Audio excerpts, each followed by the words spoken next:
Our mission on this program of the Technical Management Committee holding in Lagos, Nigeria,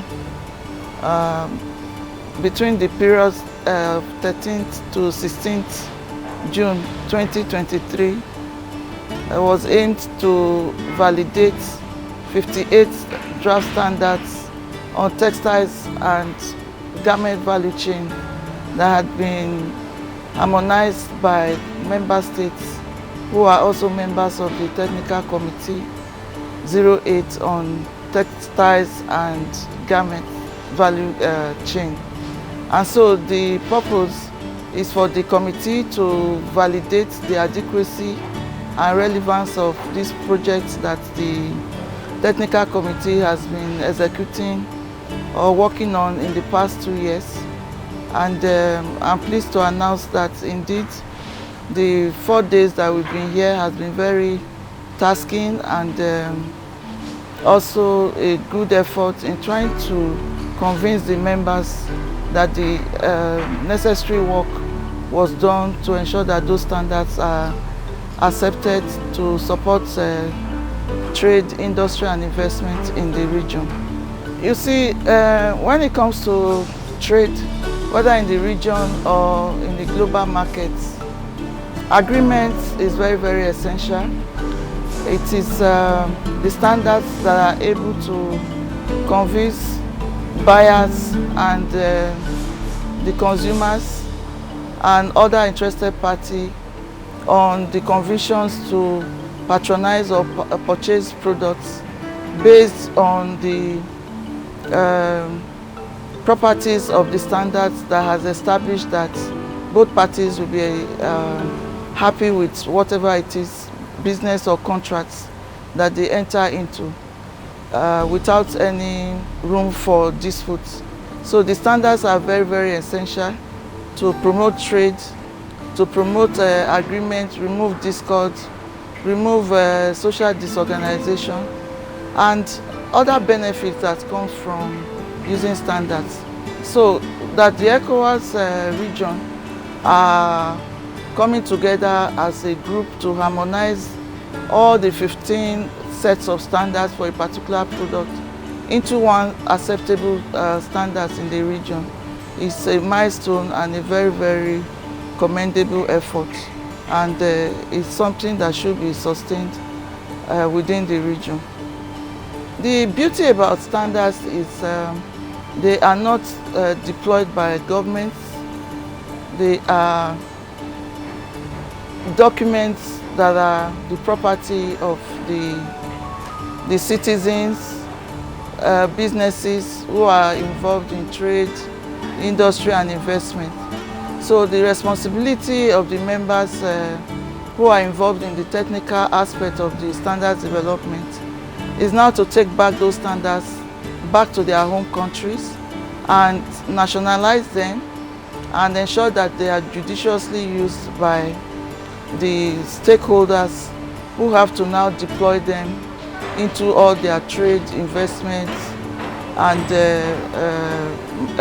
manufacturing processes in order to ensure that there is a smooth process for trade within the region.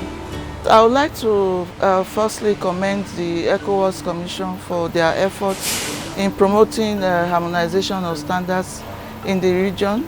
It's a very big step in terms of integration of the essence surrounding the purpose of ECOWAS.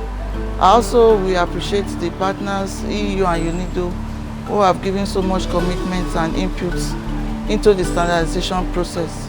But one thing is very paramount, and that is that standards itself or standardization is a very, very expensive process.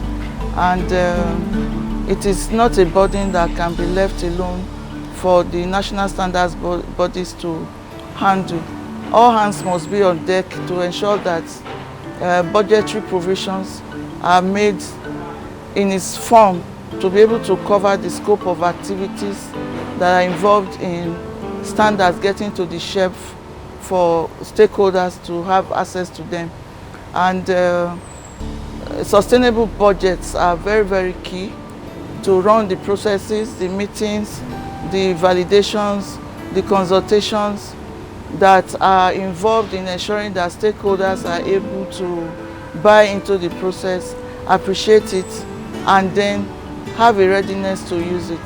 We are currently challenged with the problems of stakeholders not owning the process for standardization.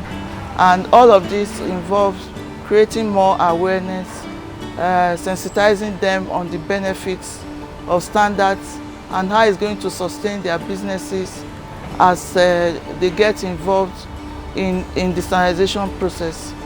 The key process involved is inquiries, balloting, and all these are not done by the NSBs, but are done by the owners of the process for whom the standards are being provided for, and those are the stakeholders.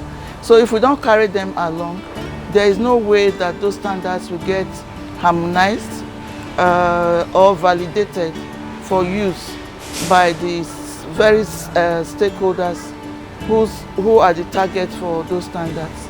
So we will appreciate if considerations are given by the ECOWAS Commission to set aside a special budget meant to promote standardization in the region. As a next step on this project, with the validation of the 58 standards by the Technical Management Committee, we are looking forward to the approval of the standards by the Council of Ministers. And immediately the Council of Ministers approve the standards, it means that we can now take the standards back to our countries for nationalization and engagement with our stakeholders for adoption in their manufacturing, trade and investment processes to facilitate trade, bring customer satisfaction, and then improve the economy of the region.